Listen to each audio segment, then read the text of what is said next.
There's something in our brain that mirrors the energy of others. So you can walk into a room and see somebody feeling a certain type of way and you'll immediately feel it, even if it has nothing to do with you. Mirror neurons, all humans have it, even animals have it. But what animals don't have is self-projected emotions. If we walk into a room and we see someone that's sad and we immediately feel that. If we see somebody that's fake and putting on this like fake facade, we immediately feel it. Somebody's really happy, we immediately feel it. If we start to judge that emotion, that's a self-projection. If we start to question why and we go into assumptions, that's when the ego and the brain kicks in. And that all has to do with everything you're going through, where you're standing in that room, the perception of how much information you have about that person. Because let's say you feel somebody being fake. They could actually be feeling fake, but maybe they're fake because they went through a breakup and they don't want to talk about it. They don't want to feel that emotion. So they go to like a gathering or shopping or outside and they put a fake smile on, but deep inside, they're feeling the weight of that loss. What you may be feeling when you look at them could be that feeling, that fakeness, but it doesn't mean that that fakeness is bad. Your judgment about that feeling is a self-projection. So if you walk into a room and you could feel negative energy and negative emotions, that immediate feeling you're having could be one of two things. Either you're mirroring what they are feeling, or you yourself are maybe not feeling so positive and you are projecting that on them.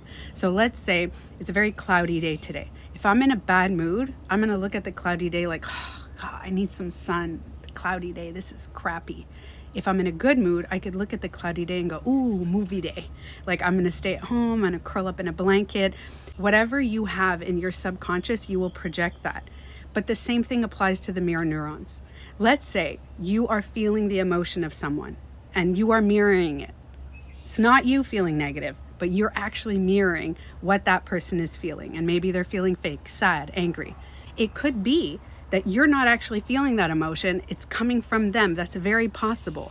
But what is not coming from them is your assumptions, your judgments, your opinions, and your criticisms after that feeling. If you have a sense that you need to stay away and that your intuition pops in, then stay away. If you have a sense to go towards, then go towards. Intuition, mirror neurons, all of those things do not come with judgment. They do not come with criticism. Now, if somebody in the room is really negative to the point that they're now talking loud, being very mean, aggressive towards other people, and you're seeing that, that's not a self-projection. You're just recognizing facts. Like if I see a brick wall, it doesn't mean I'm a brick wall. I'm just recognizing that as a fact. You could say, oh, this person is raising their voice. They're clearly angry. They're upset. And that's when you set healthy boundaries.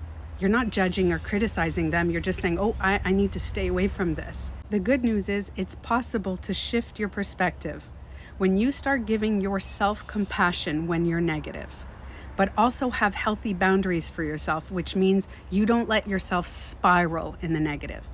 Acknowledge your feelings, tell yourself it's okay to feel, I'm allowed to feel, this is hard, but I'm actually sitting with myself while I feel it.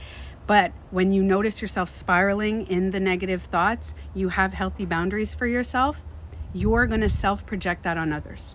When you encounter somebody that's negative or fake or angry, you will immediately have compassion. You're gonna see them with a lot of empathy because you give yourself empathy. You are projecting that. But if a person comes at you and goes too far, crosses the line, just like you don't let yourself spiral, you won't let other people spiral with their mean and condescending critical comments.